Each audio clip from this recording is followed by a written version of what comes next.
ljubezen, sočutje, sodelovanje. Vam je to blizu? In spremembe? Verjamem, da zaznavate prav sedaj vi v vaših organizacijah in v vaših ljudeh epohalne spremembe in tudi v svetu. In znotraj 3 sprememb so pomembni prehodi. Prehod v digitalizacijo, prehod v brezpapirni svet, prehod v popolno avtomatizacijo. In številna podjetja uvajajo mnogo projektov, da bi vse avtomatizirali, celo ljudi. Vprašam se, če ste vi vodja tima, vodite ljudi in tudi projekte, ampak da je rezultat. In v teh številnih spremembah, ki so danes še tako umetne, birokratske in tudi neživljenjske, to otežuje speljevanje projektov, kajti vsa ta kompleksnost je velik rizik za izvajanje projektov. Vlečejo se, zamenjajo timi in vedno novi ljudje. In vi ste načrtovali projekt, a izgubili mogoče 3-krat več časa, kot ste res načrtovali. In vložili svoj kapital in izgubili človeški kapital. In kaj bi mi sploh želeli imeti?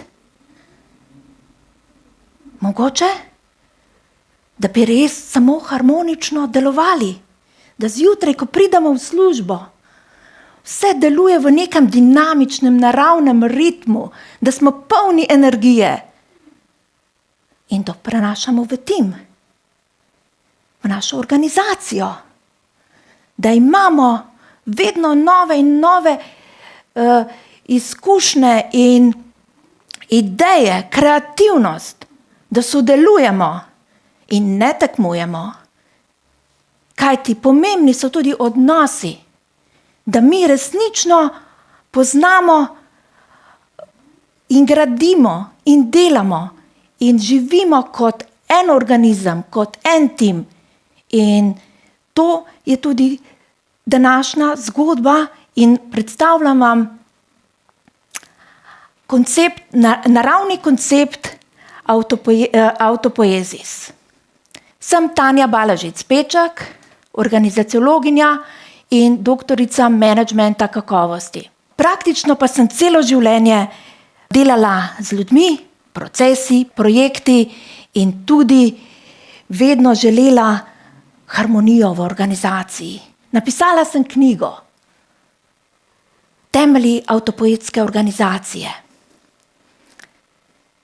Nanizala sem številne paradokse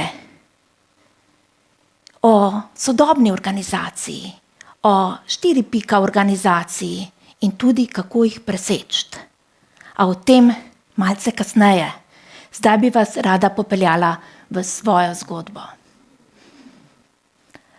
Na začetku sem bila farmacevtka v majhni lekarni.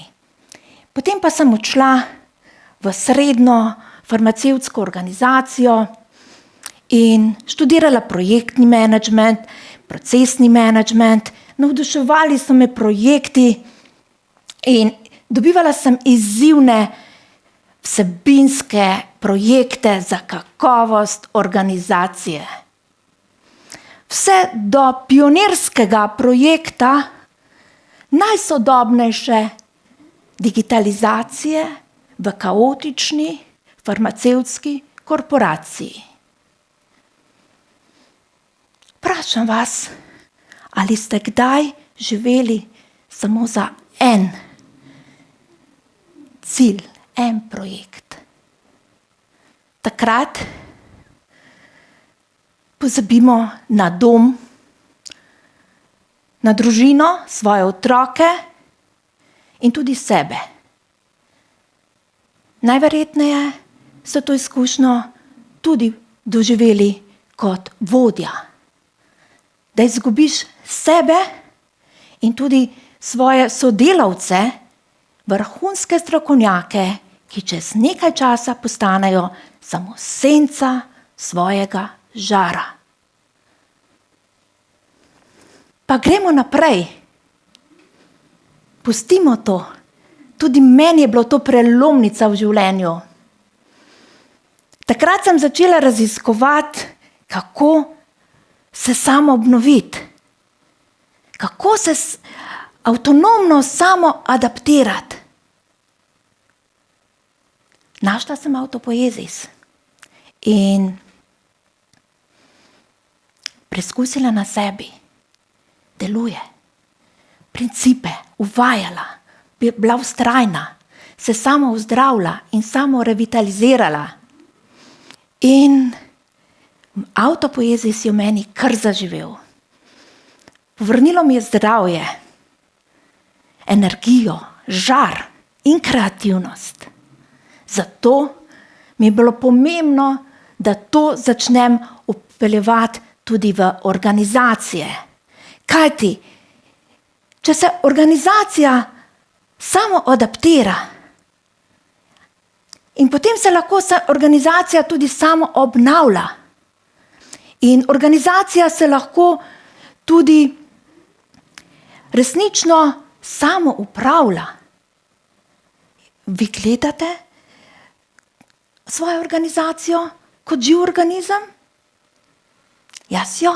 In to je pot za samo obnovo organizacij. In sedaj vseeno pojdimo na začetek. Pionirja Autopoiesisa sta Humberto Maturana in Francesco Varela, ki sta dognala, da je v vsaki celici zmožnost samoobnove. In Autopoiesis v bistvu pomeni dobesedno samoprodukcijo in samoustvarjanje. In